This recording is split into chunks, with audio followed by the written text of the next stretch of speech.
Halo semuanya, selamat datang di sesi bedah materi kita kali ini. Coba deh untuk hari ini anggap aja diri kalian sebagai detektif klinis.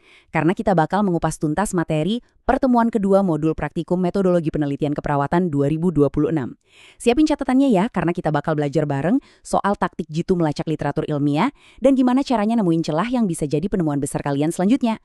Oke, siap. Mari kita mulai. Biar fokus, ini rute perjalanan investigasi kita hari ini.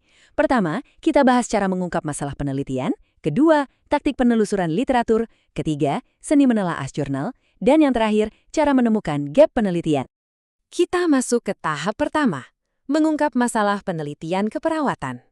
Gini ya, sebuah masalah penelitian keperawatan itu bukan cuma teori abstrak yang tiba-tiba jatuh dari langit, sama sekali bukan.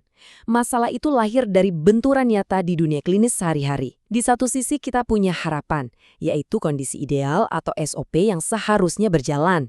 Tapi di sisi lain, ada kenyataan, yaitu capaian atau isu klinis yang benar-benar terjadi di lapangan. Nah, sebuah penelitian baru bisa diangkat kalau ada benturan atau ketidaksesuaian yang jelas antara kedua sisi ini. Jarak atau kesenjangan antara apa yang kita harapkan dengan apa yang sebenarnya tercapai di lapangan, itulah yang pada akhirnya menciptakan sebuah fenomena klinis. Ruang di tengah-tengah itulah yang memancing kita untuk bertanya, loh, kenapa hal ini bisa terjadi? Dan persis di titik itulah, langkah awal kalian sebagai seorang perawat peneliti benar-benar dimulai. Lanjut ke bagian kedua, taktik jitu penelusuran literatur. Sebagai detektif klinis yang handal, kalian tentu wajib tahu dong di mana harus nyari saksi dan bukti yang tepat. Sesuai modul, ini dia senjata utama kalian. Untuk pencarian literatur tingkat nasional, kita punya pangkalan data yang bagus banget kayak Garuda dan Neliti. Sementara kalau butuh jangkauan internasional yang kredibel, kita bisa langsung meluncur ke raksasa-raksasa seperti PubMed, Google Scholar, dan Scopus atau Science Direct. Database inilah yang bakal ngebantu kalian melacak artikel-artikel ilmiah yang berharga. Terus, gimana cara praktisnya pas lagi nyari? Harus taktis.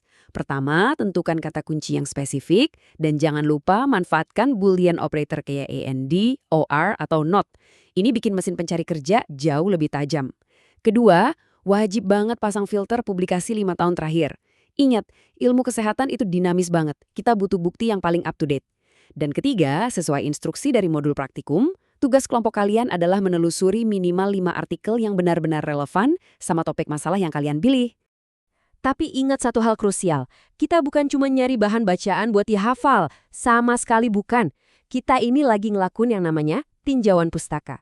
Kita mengkaji literatur buat dapetin pemahaman mendalam soal suatu topik, biar bisa merumuskan pertanyaan penelitian yang tajam, dan pada akhirnya ngebangun kerangka konseptual. Ini tuh ibarat kalian lagi nyusun fondasi bangunan yang kokoh sebelum mulai membangun. Prosesnya simpel kok kalau udah tahu ritmenya. Habis literatur ditemukan di langkah pertama, langkah kedua pastinya baca dengan teliti. Terus, ini yang paling menentukan. Di langkah ketiga, kaji dan rangkum datanya. Kalian harus bisa mengekstraksi informasi berharga dari tiap-tiap sumber dan sesuaiin sama topik yang lagi kalian susun. Sekarang kita masuk ke bagian ketiga, seni menelaah artikel jurnal. Biar gampang dan efektif pas menelaah jurnal, pakai aja format baku 4 kolom ini. Tujuan, metode, hasil, dan kesimpulan. Kenapa sih harus dipecah-pecah begini?